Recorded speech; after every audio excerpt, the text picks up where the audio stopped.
Hello, everybody. Happy Saturday, and what a pleasure today we have Justin O'Hare from Inspired Results, mate. How are you today, buddy? I'm great, mate. I'm great. How are you? Yeah, fantastic, mate. And joined by always smiling Marcus Washington, and looking forward to your weather report for today, buddy.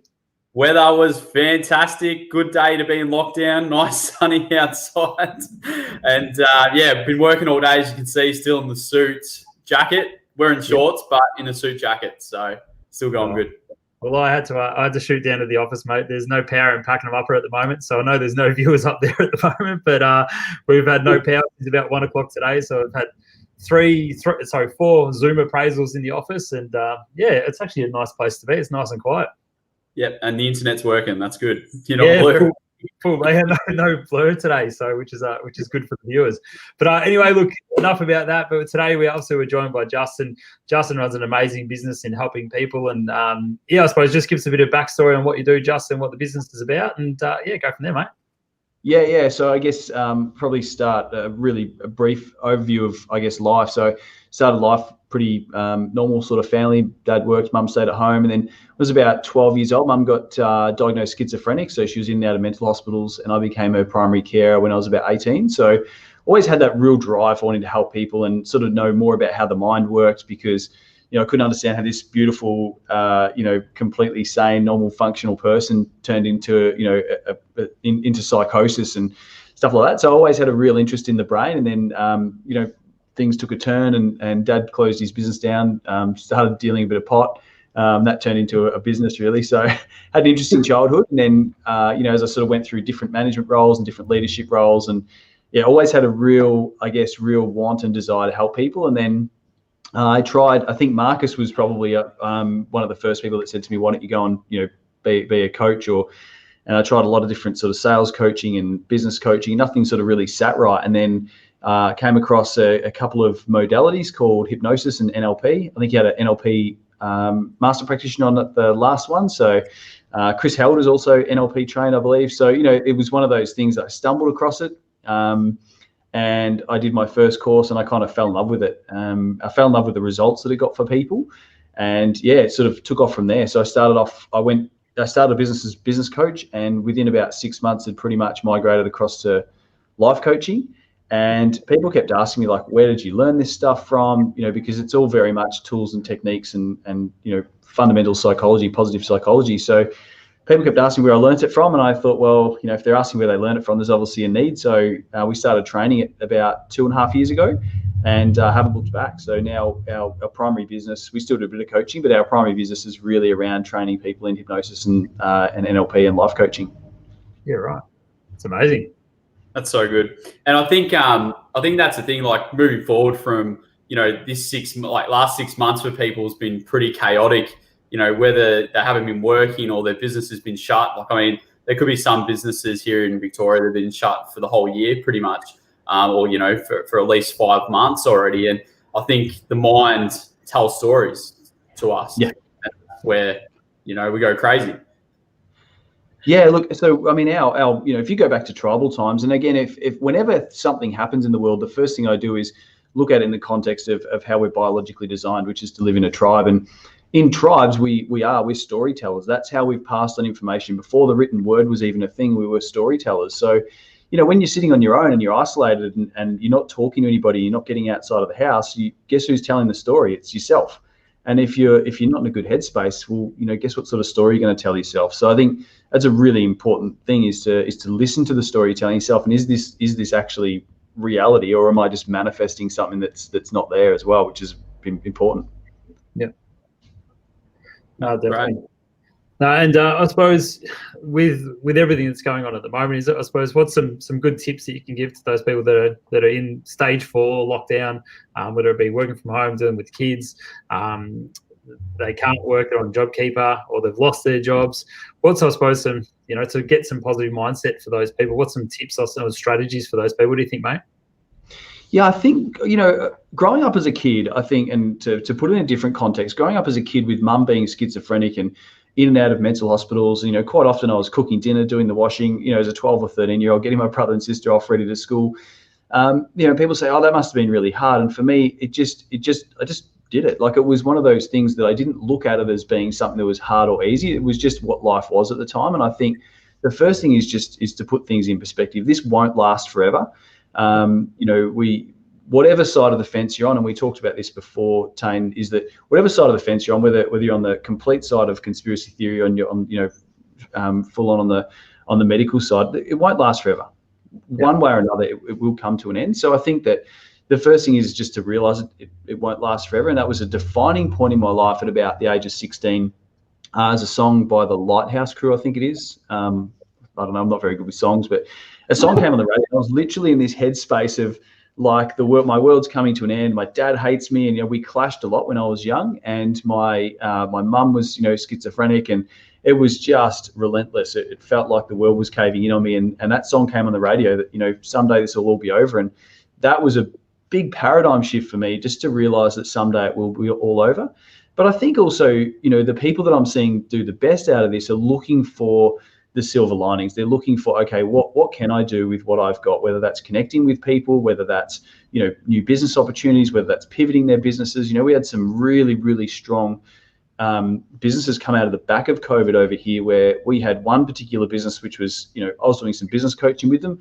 Those guys are on the ropes. They were we're having conversations every single week. They're going, do we close down? What do we do? This is not fun for us anymore. And literally as soon as COVID hit, they had probably a week of, the pity party, which we all go through, I think, at some point. And then they pivoted and they just said, right, we're going to do something different. And they tried something and it didn't work, and they tried something else and it just worked and it took off. So, they've literally turned their business around in the middle of COVID, and, it's a restaurant, so I think it's the people that look for, okay, what can I control? Not what I can't control. And I think there's, again, we had this conversation just before, Tain, like no one solves problems on Facebook, so get off Facebook. That's the first thing. Live on Facebook too. No, stay on Facebook for this kind of stuff. But if it's making you feel bad, I think one of the things that we talk about a lot is in NLP we talk about the different ways that we interpret information. So both visually, auditory, kinesthetic, so both tactile and internal kinesthetics. But when it comes to an internal kinesthetic, that is how you feel, and most people don't realize that their feelings are not they're not a logical process. If you ever got angry before and someone tells you to calm down, that doesn't work very well, right? So, like, emotions are not a logical process, but how we feel emotions inside of our body is also, you'll find that when you get angry, you'll get the same. Like, some people get a pit in their stomach, some people it's in their chest, some people it's in their throat. So we have this internal kinesthetic, and I think that listening to that, when you have if you're looking at something on Facebook and scrolling through, and you have that instant like, I want to just tell this person they're an idiot, scroll on, because you know what? There's two things about when stuff like that happens, is that the first thing is we want to tell someone they're an idiot, and that doesn't make us feel any better, and it doesn't make them feel any better. And, I've never had someone on Facebook go, you know what, I think you're actually right. Like, scroll on, who cares?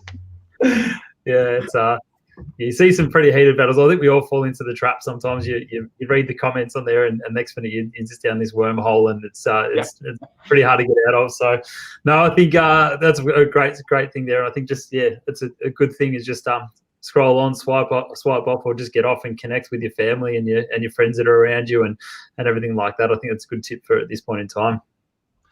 Absolutely, mate. I think, it's that, we talk about, and it's a very Tony Robbins thing, but it's that control your state. I mean, when I say to my kids all the time, if my kids are like getting angry, and I say to them, great, so who's in control of your anger right now? And they go, I am. And it's that thing, like, if you want to be angry, great, go out, be angry, get it out of your system if that's what you need to do. But we talk about, when it comes to emotions, there's kind of three things we do with emotions. We either suppress them, which I was very good at. I think in my first real estate job, I was a PA, and before I met Marcus and yourself, Tain, and I was a PA. I was probably about 6 weeks into my job, and we're having a sales meeting, and I was used to a very fast-paced business, and here I am sitting in this boardroom, and it's just going round and round. We're going to the same meeting every week, talking about the same things. I just exploded, like literally lost my mind.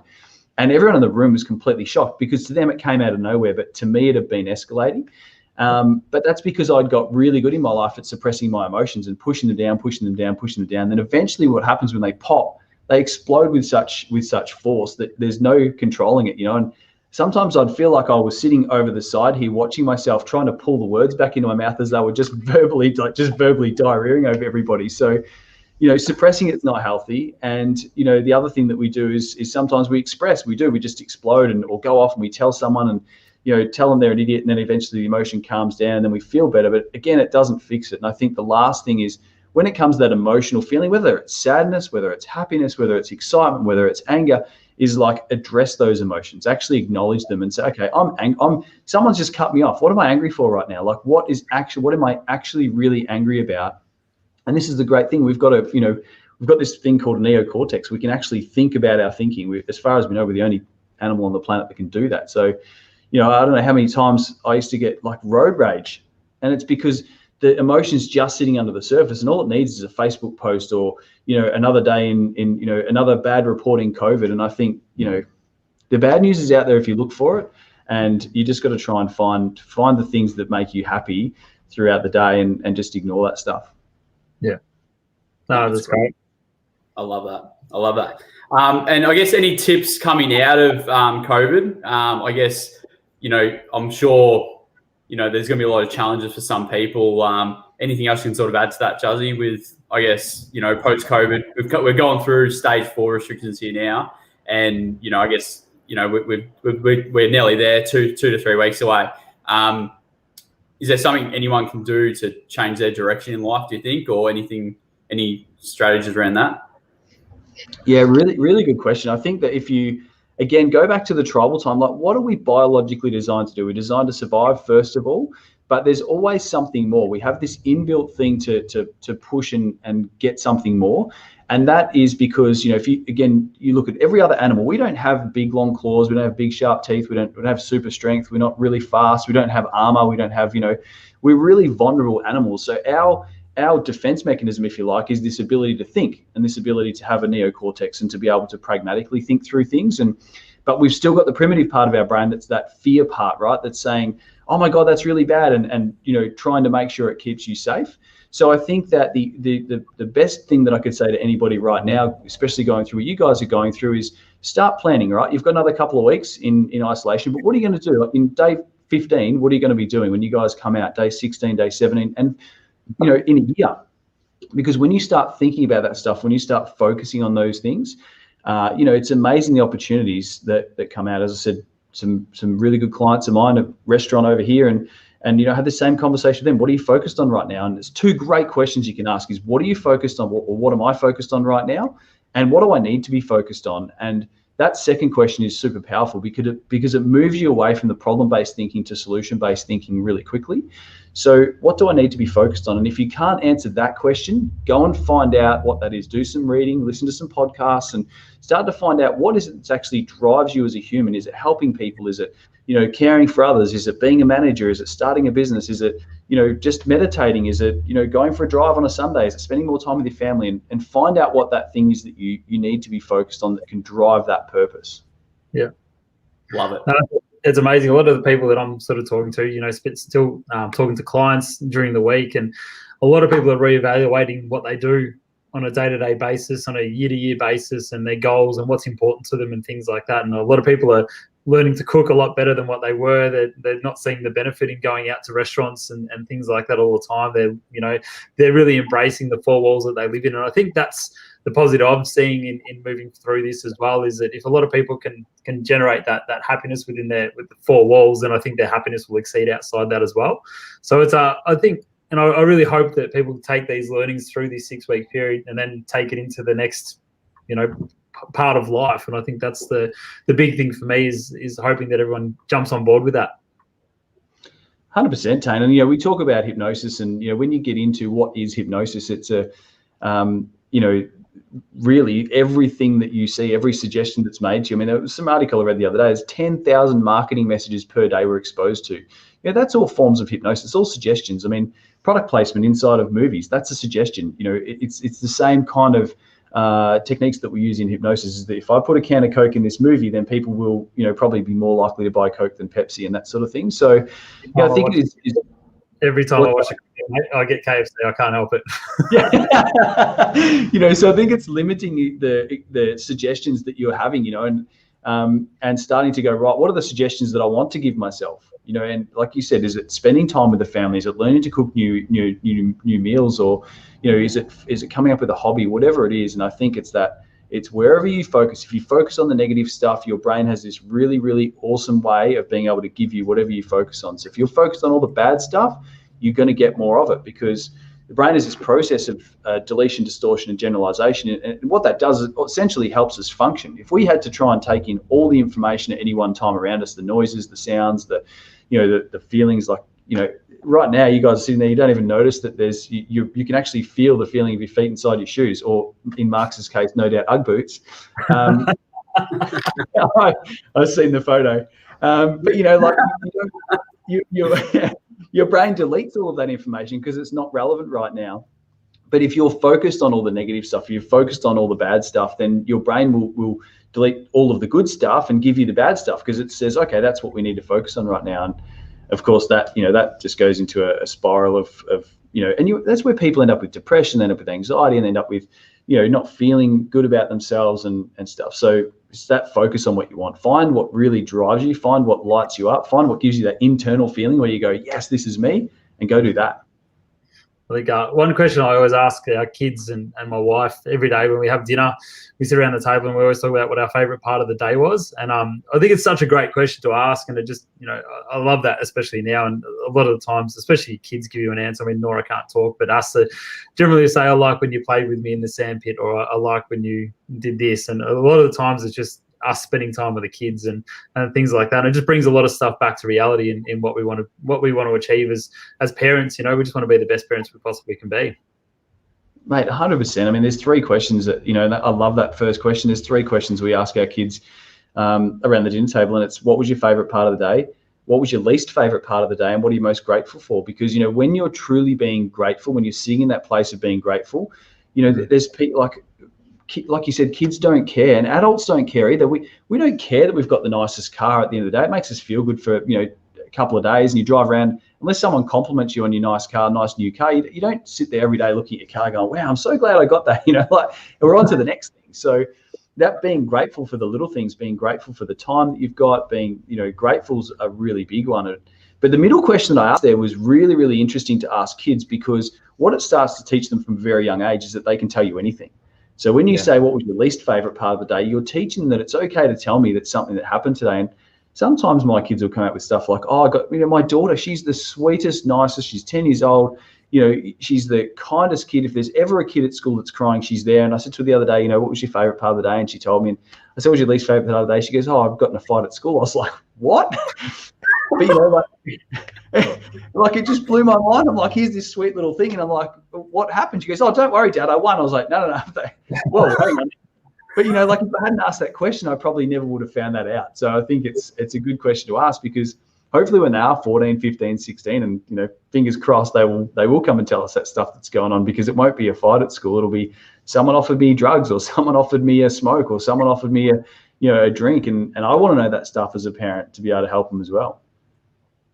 Yeah, that concerns me thinking about my kids being at 16, that's for sure. Yeah. Oh, God. It's good. I'm writing notes. Write these notes down for sure. Awesome. Well, look, I think there's some great messages in there. Obviously, now, Justin, you're going to drop some links in about what you do and some tips for people and things like that. So I do appreciate you taking the time. You're in WA now. What's the time over there, buddy? Mate, it's 3:20 over here, so I'm a half dressed. So if I stand up, I've actually got my footy gear on. So I'm actually about 15 minutes going to get to the footy ground and head down and play a game. So right. Beautiful weather over here, mate. So, but yeah, I'll drop some stuff in. There's some complementary training that we've built, which is we built specifically for COVID and helping people coach, whether it be their partners. We're seeing a huge amount of relationship stress at the moment with kids and with families, and with people internally, people living on their own. So we built a 7-part series as part of a mental health group that we're working with over here, which is hosted on our website. So I'll drop that in, some other bits and pieces like a personality profile, which is, again, if you're living with someone and, it opens up some really good conversations around how you communicate differently. So, anything we can do to help, mate, and that's been our thing through COVID, is that whatever we can do to help people get through, we will do. I think our first probably 4 weeks of coaching, I don't think we sent out a single bill. So it hurt, but at the end of the day, it was the right thing to do. So that's probably what we've tried to do, is just help as much as we can. Yeah. And that's it. Look, I think I'm seeing that a lot within our community. I know I've said it on posts before and things like that, but a lot of our community is helping each other out. I'm seeing it a lot more on social media and the community pages and things, people helping each other out. I think that's absolutely brilliant. And I think the more that we can do that, look out for our neighbours and build our community to be stronger and get through this together, rather than looking at the negative of things. Let's all help each other out. And I think that's a great message you're sending out there. 100%, mate. I think, if there's one good thing that's come out of COVID, is seeing the true gift of humanity coming together for one cause. Like whether you have a different opinion of what COVID's all about or not, it is really humbling to see people that, complete strangers helping each other out. So yeah, it's awesome to hear it's happening over there as well. No, that's good. Very nice. Well, guys, again, if anyone's watching and they've got a business that needs a bit of a plug, get in contact with Marcus and myself. We've got another speaker on Tuesday. Marcus, you want to talk about that one as well? Yep, Lael Stone, her name is. She is a children's expert around a few things relating to children and kids and babies and all that. So she's a children's expert relating to all things about children. What a surprise, Marcus. Yeah. So we've got a heap of questions to ask her. She's going to be fantastic, especially those people that have had kids at home for homeschooling for a lot of this year. We're going to get some really good tips around homeschooling your kids. It's going to be a really good interview on Tuesday. So can't wait. She's also a TED speaker, and she's done a lot of things as well, Marcus. Just to say that she's not just a child expert, but she's really well spoken. If you watch her TED Talk, it's absolutely amazing. So we'll definitely drop that in the link after we speak to her on Tuesday. So tune in Tuesday. Justin, you're a legend. Good luck in the footy, mate. Hopefully you can get a kick today. And we'll thank you. What was that, mate? Enjoy your freedom. Yeah. We are very lucky over here. It's I feel for you guys over there. I've got lots of friends. I've obviously come from Melbourne, so I've got lots of friends over there, and just been touching base with them. But so guys, good luck over there, and keep up the great work. Yeah. Thanks for joining us, guys, and enjoy your Saturday afternoon. See you guys. Yeah.